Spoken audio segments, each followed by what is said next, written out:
Hey everyone, and welcome to day 22 of my horror movie review marathon, and I will be talking to you guys about Night of the Living Dead.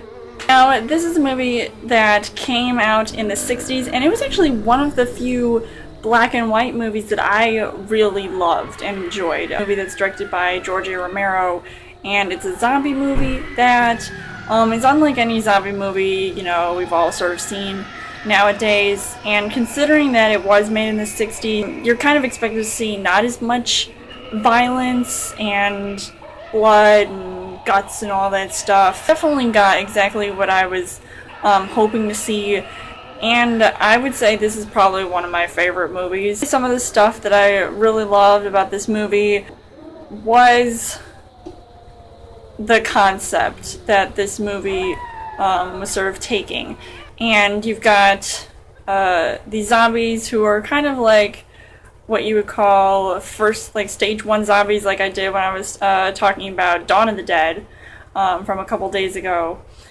Like, you can't even tell, like, that they're, like, zombies or anything. I mean, the only indications are that, they, like, moan and they would, like, slowly walk up to you. And I liked that. I don't really appreciate fast zombies, and these were, like, true zombies right here, just sort of skulking about and terrorizing people. So when this movie first starts off with this couple, brother and sister, at a graveyard or cemetery. So the main chick in this, I just absolutely, every time I see her, I always think of that line that her brother says, which is, they're coming to get you, Barbara. And it's just like the way he says, the way he looks when he's like joking around with her. I just found that line to be absolutely hilarious, even though she didn't really like it. And I almost felt like she looks like Saoirse Ronan a little bit. Like, if they had a remake of this movie, which I hope to God they don't, Saoirse Ronan should totally play her because she looks just like her. Barbara runs to like the nearest house that she can find to find that there's like this big black guy that's there, and he's kind of something else in this movie, and he's more of like a leader type person, sort of like taking charge and making sure that the house is boarded up and all that stuff. And he's always asking her questions, but she's like this damsel in distress, like she's so scared, like she's speechless, she can't say anything. I was like, give her a break, seriously. This world's coming to an end, and we don't even know it yet.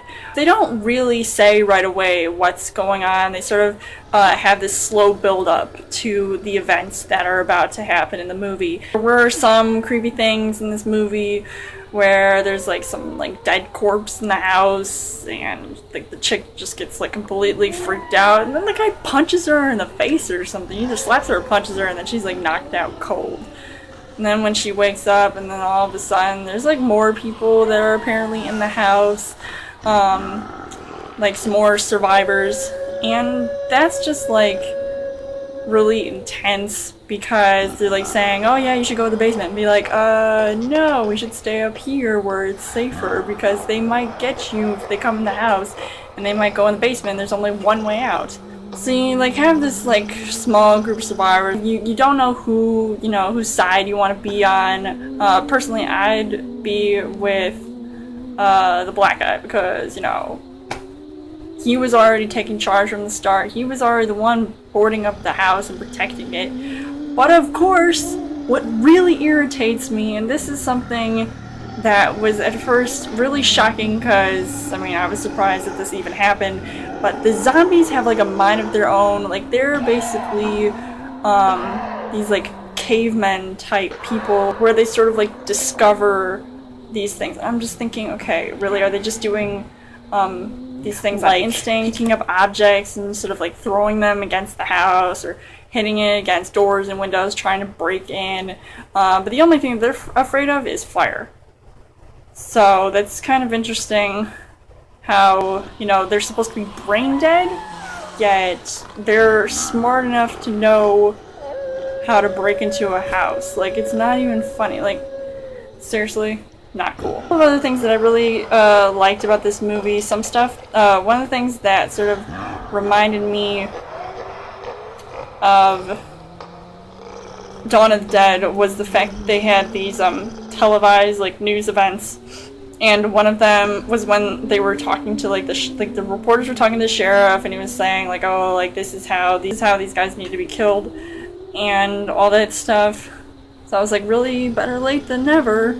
The way that these zombies are being taken out was either just like hitting them, like smacking them to death. I'd say that for a movie that was made during this time, the acting wasn't completely terrible, though there were some people in this movie that I just absolutely hated. And didn't want to have to see them again. Like the dad. I know he's trying to be overprotective of his wife and kid, but seriously, like, if you want to work as a team and with a group of survivors, you need to listen up. But he did have some good points. I mean, it could have been anybody breaking in the house. I would say for the chick that played Barbara, I thought she kind of overacted a bit. With her like screaming and panicking and all that stuff. But I mean, what would you do in this situation, honestly? I'd say, I mean, there wasn't too many like action sequences in this movie. Nothing too like over the top, which is something like I definitely expected, you know, not to see, especially for a movie that was made in the 60s. I'd say that I definitely enjoyed watching this, and I would see it again. Several more times because it was just that awesome.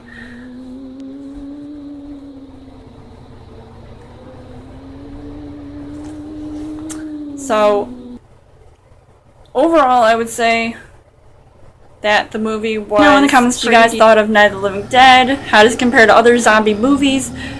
And come back tomorrow for my next horror movie review. And as always, you guys can subscribe to my channel. I've got more movie reviews, movie updates. Come back every week for a Chill Thursday video. You guys can also like me on Facebook and follow me on Twitter. And I'll see you guys later.